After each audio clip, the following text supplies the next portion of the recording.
రాబోయే కొత్త సంవత్సరం పేరు విశ్వావసునామ సంవత్సరం అండి. మంచి పేరు. విశ్వావసు అనేటటువంటి పేరు ఒక గంధర్వుడి పేరు. ఏకాదశ గంధర్వ గణాల్లో ఒక గంధర్వుడి పేరు. వేదంలో కూడా కనిపిస్తుందండి.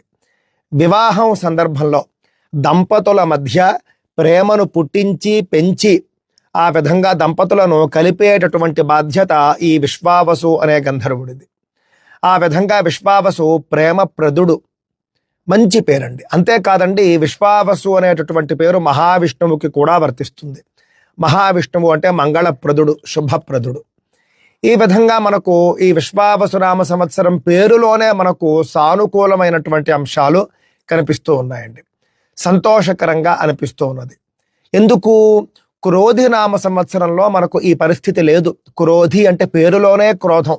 ఇంటింటా గొడవలు, చీటికి మాటికి అపార్థాలు చేసుకోవడము, ఇవన్నీ కూడా మనం ఈ సంవత్సరంలో మనం చూసామండి. కానీ రాబోయే సంవత్సరం అనేటటువంటిది ప్రతి ఇద్దరి మధ్య కూడా ప్రేమాభిమానాలు పెంచేట్టుగా ఉంటుంది అని చెప్పేసి నేను భావిస్తూ ఉన్నాను.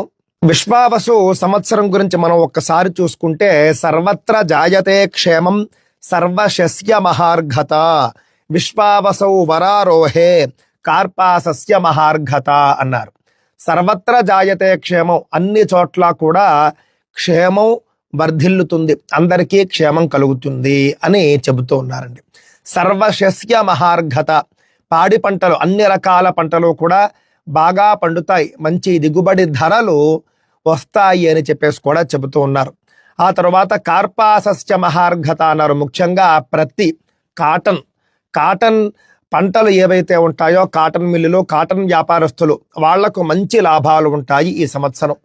సాధారణంగా మొత్తం మీద చూస్తే మాత్రం విశ్వావసునామ సంవత్సరం క్షేమకరము, శుభకరము అని అర్థమవుతూ ఉన్నది. అందువల్ల రాబోయే సంవత్సరంలో ఏదో అయిపోతుంది, ఏవో గ్రహాల కూటములు, ఏవో గ్రహణాలు, ఏదో రాశి వాళ్ళకి ఏదో అయిపోతుంది, ఈ భయాలు అనవసరం అండి. విశ్వావసు పేరులోనే మనకు శుభం కనిపిస్తూ ఉన్నది. అలాగని ఏ కాలము కూడా 100కు 100% శుభం ఉండదు.